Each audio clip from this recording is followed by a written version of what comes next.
Today I'm making K-2SO. For this build, I used EVA foam, craft foam, Cerveza Cristal, super glue, hot glue, cutting tools, sanding tools, safety gear, scissors, razor pens, and a box cutter. I'm gonna start with the feet and work my way up. All the toes on this robot are fused into one, so I'm gonna cut that from EVA foam floor mats. This is gonna bear the most weight of the project. You don't think of foam as being heavy, but when you build something this big, eventually the weight adds up. Oh, the gloves aren't necessary, by the way. I just cut up my hands on a carpentry project and I don't want to freak anybody out. I mean, I'm fine.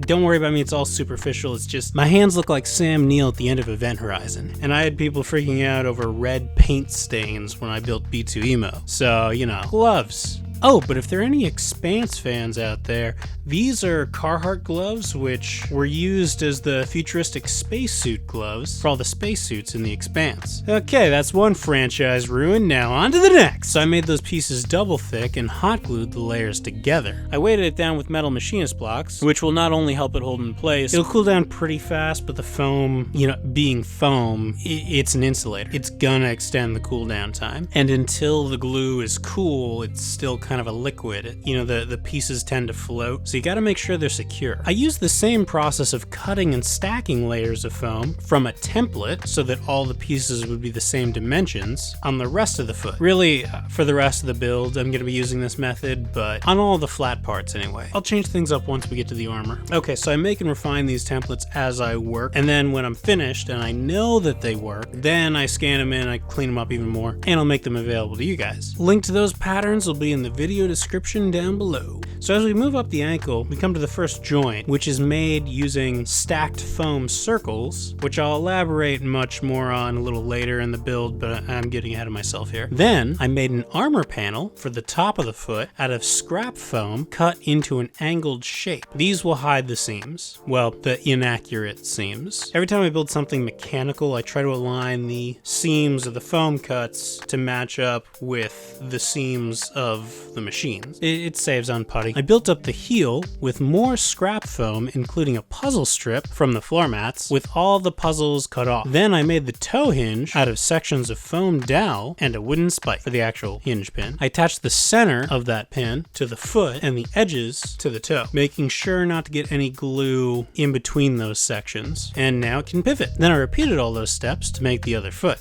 Alright, now for the joints. Most of them are the same diameter, so I can get away with using this one pattern for the vast majority of them. So using that one cardboard circle, I traced them onto another sheet of 1/2 inch thick EVA foam and then cut them out with the work knife. Work knives, and really a lot of knives, don't like circular cuts, at least not this small. So I did what I could with it. And then when they were all cut out, I brought those extremely rough circles over to the belt sander where I could refine them. That's my employee in the background there. Much better than my last one. Yeah, I got one. I refined the jagged cuts until I had a perfect circle, and then I did it a dozen more times. For the interior, I'd need to use my handheld rotary tool, just because it's the only way you're gonna get into a space that small. When I finished all of them, I showered to get all that dust off of me. I think I'm wearing that crazy face mask because I like it. The stuff gets everywhere. Might as well be doing this in a hazmat suit.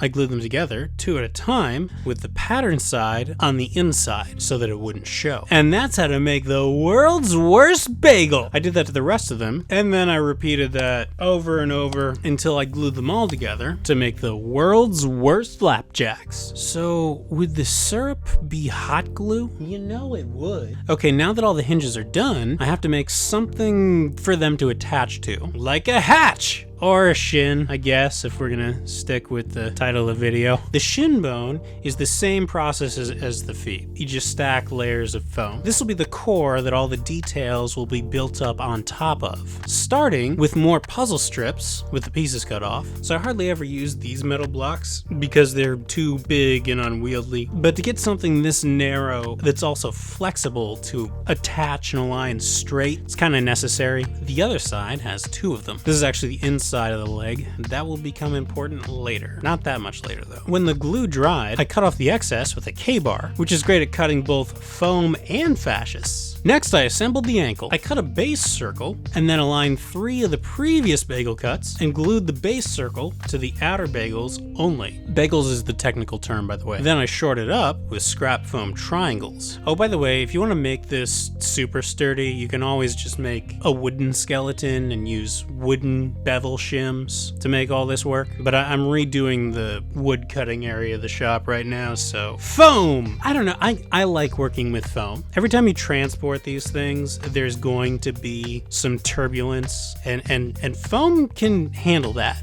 You know what I mean? It's like its own padding. Whereas anything more solid will crack, you know? When the rings were secured, I glued them to the ankle. Then I added vent details to the side of the leg. Moving on up to the knee, it's gonna have a slightly more oval-shaped pivot base to it, as opposed to all the circles. Sort of like the egg of a willow ptarmigan, keeping with the imperial theme.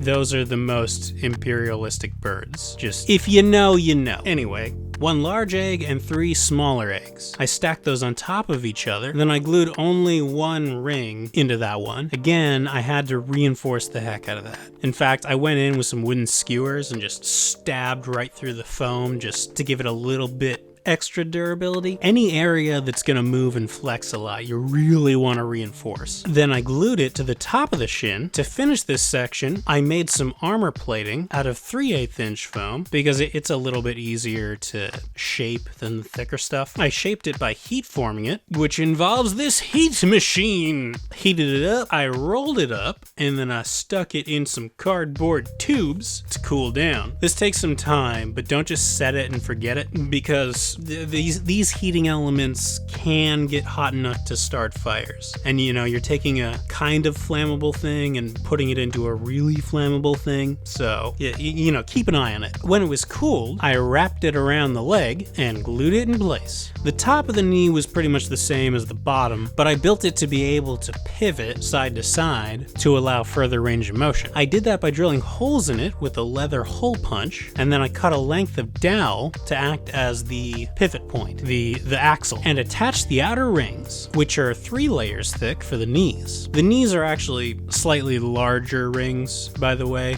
but they're made the same way as the ankle and elbow joints. It's all in the templates. This pivot point would ideally be at the ankle, you know, like if it was gonna match human anatomy. But since the knee is much wider, it's just a much sturdier place to put a movable joint. There's more surface area. For the outer skin of the hip, I cut these shapes. You kind of got to think of it like take a 3-dimensional shape, squash it flat, draw that shape, cut it out, and then form it back together into something 3-dimensional. In this case, I'm always sort of asking where's the best place to hide a seam, you know? And then going, okay, that's where I'm going to put the cut line. Cut it out, heat it up, and then glue the pieces back together. There's a lot more stress on the heat-formed seams, the curved seams, than on the flat ones, so I used super glue on them instead of hot glue. Then I took all those puzzle pieces that are normally thrown away and bulked out the knee socket so that there'd be more surface area for it to glue onto, and glued it into the leg. You know, despite all the little ways that I find to use these things as internal support on my projects, I still have a giant bucket full of them, and I just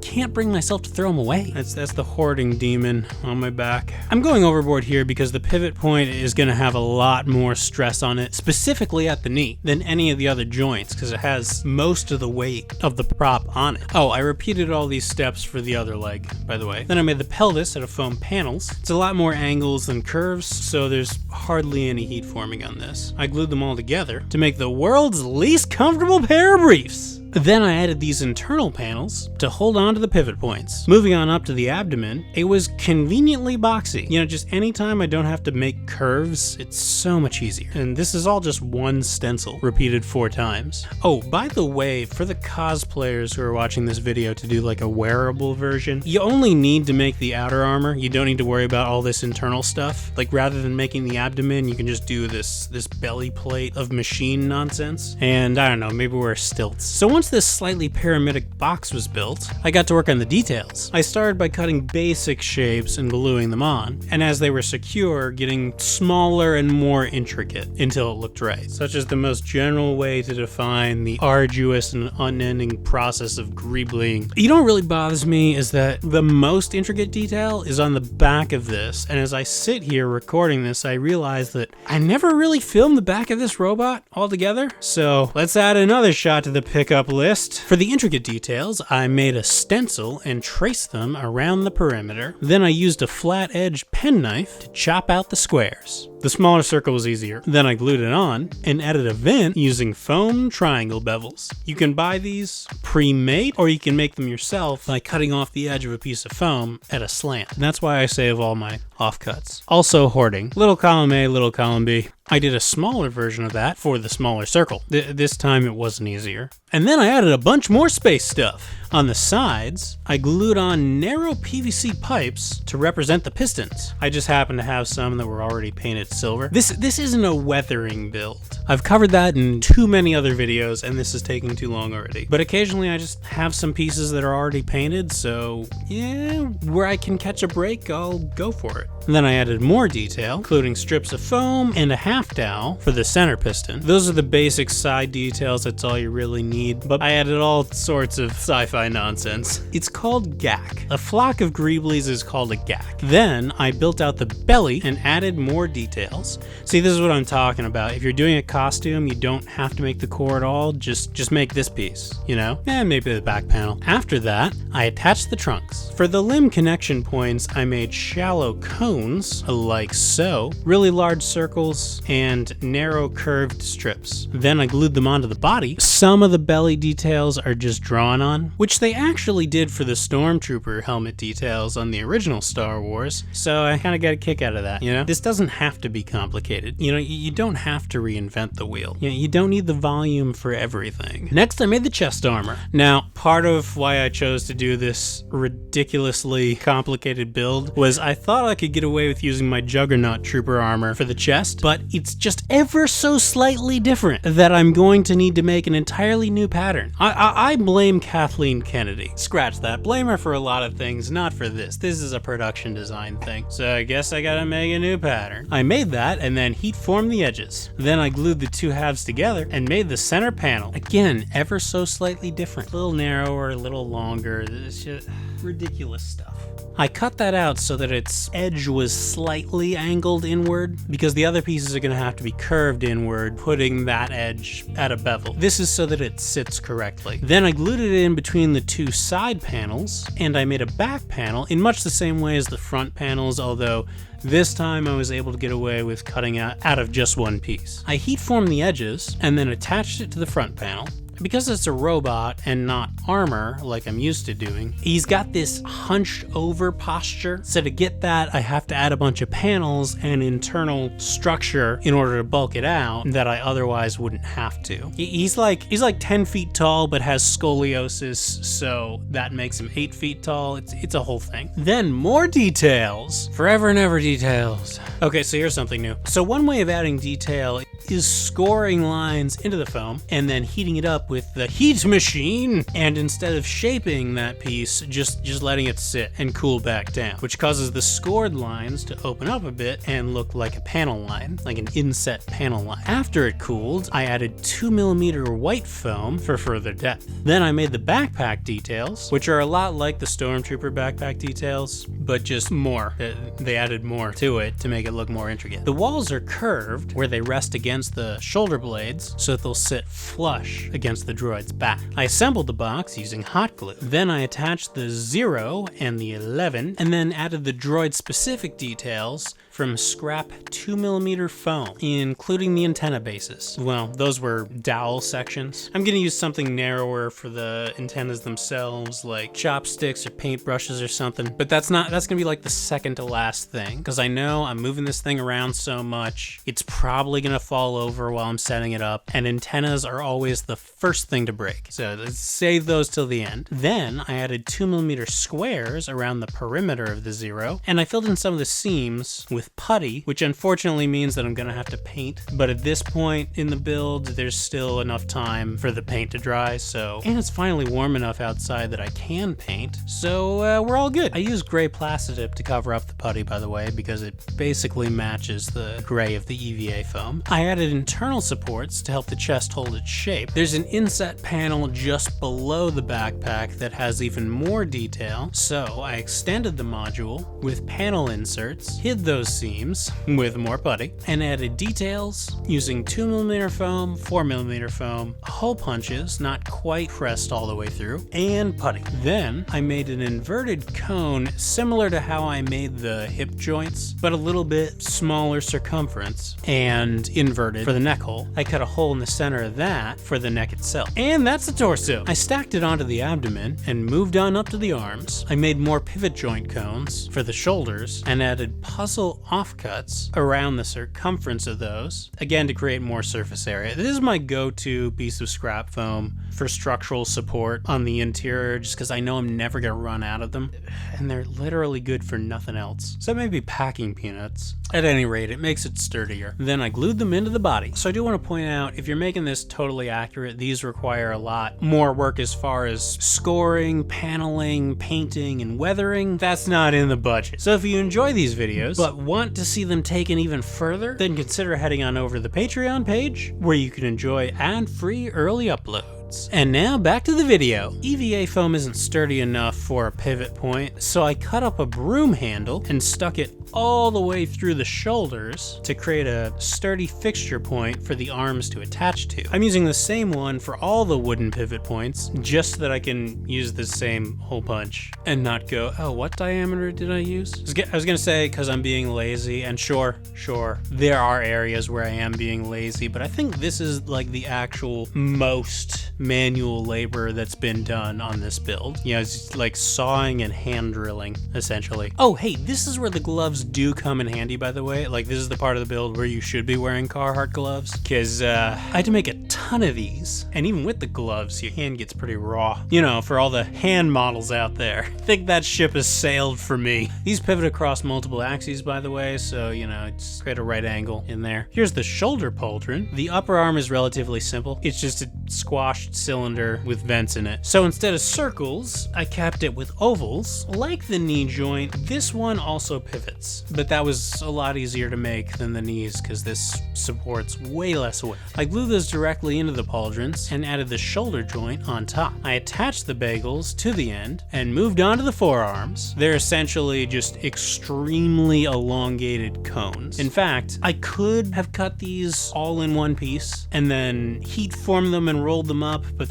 it's kind of unwieldy to try and heat form a panel that's this big, and K2 has a lot of seams in him. He's got a lot of panel lines. I didn't even put all of them in this build just because there's certain angles you're not going to see all of them. So to make things easier, I cut the forearms into smaller sections aligning with the panel lines so that they were easier to heat form. When they were heat formed, I glued them all together. Now, because adding breaks in the arm like this means it's structurally weaker, I added additional foam supports on the interior with hot glue. I mean, you could also use a wooden dowel as a skeleton. You know, there's a ton of ways to skin a cat. There's more than one way. There are so many ways to skin cats, I'm just saying. Then I added an end cap and the bagel joint. Now for the wrist. Circles this time, and skewers. Then I stacked a whole bunch of circles and cut a rectangle for the palm, then built up the fingers from all of the hole punch outs and narrow foam dowels. Now, it is possible to make each of these fingers independently articulate, but that's not necessary for my purposes, you know?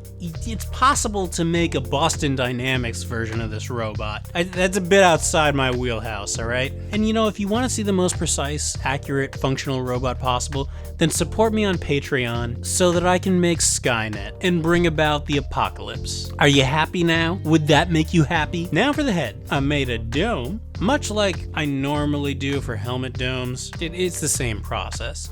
Although K2's head is a little narrower, a little skinnier, the faceplate drops down lower because he doesn't really have a nose, so I had to adjust the templates accordingly. And to try and cut down on seams, I made sure the main, elongated top panels were connected in the front where a seam would be the most visible. Then I heat formed them into a rounded shape. When each of the pieces was curved, I glued them together with super glue. Oh, this is old footage though, where I'm using contact cement, which, yeah, that works too. I accidentally double punched the camera and lost the super glue footage, but it's the same, you know, glue it together.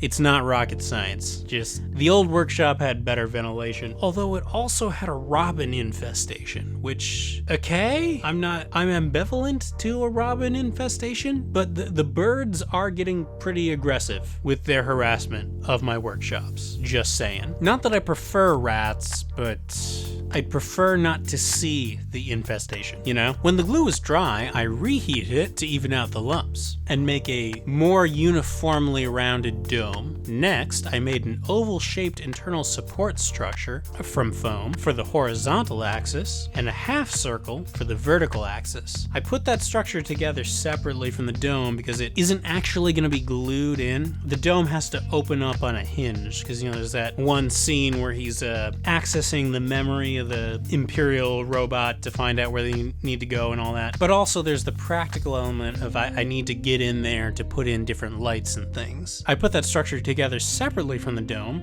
because it actually isn't glued in. The dome has to open on a hinge. I cut out eye holes using a WD-40 cap as a stencil. That's my unit of measurement. Imperial or metric? Neither. I'm on the WD-40 system. Actually, aren't all Star Wars builds Imperial? Just saying. Then I made the back of the head, glued it in, and then attached the dome to the platform using a small cabinet hinge. The metal is obviously the strongest part of the build, but since this is the only attachment point for the dome, it has to be reinforced immensely to get it to stay in there. And even so, just like the way he stands kind of hunched over, it could fall open. So I added magnets to the sides to try and secure it even further. Next, I built out the face. K2 is meant to look like the top half of a skull, sans lower jawbone, which makes my job so much easier. So I added bits of scrap foam until it was finished. Finished! That's funny. That's funny. Hey Jake, how come you haven't posted in a month? Oh, I don't know. Because maybe this is a bit more complicated than a lightsaber? A lightsaber is just plumbing parts. A lightsaber is just, I had to replace a sink. For the mouth baffles, I used 4mm thick gray craft foam. I started with these 4 pieces and then actually looked at my reference photos and added a 5th. It'll show up at some point in the video. That's the point in the footage where I was like, wait a minute, something doesn't add up. For the speaker details, I'm using super glue caps because I have about 1,000 of them. Took those outside and painted them black. When the paint dried, I added foam circle punch outs to them to act as a more secure base. Also, it's easier to cut foam than plastic. I mean, it's not that it's harder, it's just plastic melts and gets obnoxious. I mean, have you ever gotten melted plastic in your eyes? It's the worst. Once they matched the slant of the base panel, I glued them onto the head, and then I added paintbrush handles to make the antenna. Chopsticks will also work. Oh, and I fixed that center baffle right here, by the way. Then I glued some paper to the interior of the helmet, just behind the eyes to diffuse the light. Otherwise, you're gonna see like individual LEDs and it won't look right. Wax paper will also work. Then I added lights. Next, the neck is another length of a broomstick, which I think uses up the entire handle. Support me on Patreon because I need to buy a new broom. This is a messy hobby to have. I had a Roomba, but he never stood a chance. And now that all the individual pieces are finished, it's time to put them all together. I made the hinge pins out of all the joint cutouts from the bagels. Those don't have to be refined into perfect circles like the bagels did on the belt sander, because the imperfections will be hidden and actually create a stiffer and therefore sturdier joint. So the thing is less likely to fall over and more easily posable. I assembled those one at a time, starting from the ankles, then up to the knees, the hips, the torso, the shoulders, elbows, and the head. And now for the final beauty shots. Alright, this is gonna have to be upright, so let's finagle it here. Yeah, it's kind of hard to get the whole thing in frame, so for now, he's just gonna live in this wicker chair. which has been in my family for over 100 years. It's crazy. Why my family entrusted this incredibly fragile heirloom to me is just beyond me. I think it's because I'm the only one who doesn't own a pet, you know? Like, they sort of thought it'd be safer. And oh my God, where's the fire extinguisher? Oh, I'm so disowned. So, if you're enjoying this video, then check out my Patreon, because this build set me back a bit and I'm disowned now. All right, let's try that again. This is probably the tallest droid I've built, even taller than the Hydra Stomper, which surprised me, you know? And led to some unique filming difficulties. Shit. Nailed it. And that's how to destroy a security deposit. And that's how to make K-2D2. Wait, what? What have I done? Hey, thanks for watching, everybody. If you like this, Patreon, like, subscribe, all that stuff. Oh, I do want to thank my patrons. I got a new one. I'll highlight them right here because my voice is gone. Oh my God. It's just perpetually allergy season. Can we, like, endangered species, whatever is causing allergies, can we annihilate that species? That's the type of imperialistic human behavior that I can get behind. I just want to breathe. That's all I want to do. All right, don't forget to like and subscribe. Hit the bell icon to be notified of the future uploads, because it's kind of at a totally random schedule. And let me know what other props you'd like to see me make in comments down below. Thanks again, happy crafting, see you later.